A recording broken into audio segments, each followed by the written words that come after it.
今天来做一个没有任何难度，新手也能一次成功的炼乳小方。55克黄油室温软化，用手轻轻一按，能有一个小坑，加1克盐、10克白糖，用电动打蛋器将黄油搅打至蓬松发白，再加入60克炼乳，继续搅打匀。再准备125克的低筋面粉，15克玉米淀粉，过一下筛，直接用手给它抓拌成一个面团，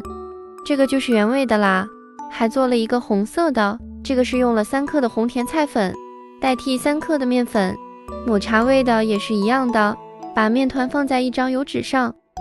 把油纸折过来盖住，先用擀面杖稍微给它压薄一些，再把油纸折成一个长方形，反过来继续给它擀平，擀的厚度大概在5-6毫米左右。再用刀给它切成2×2厘米的小方块，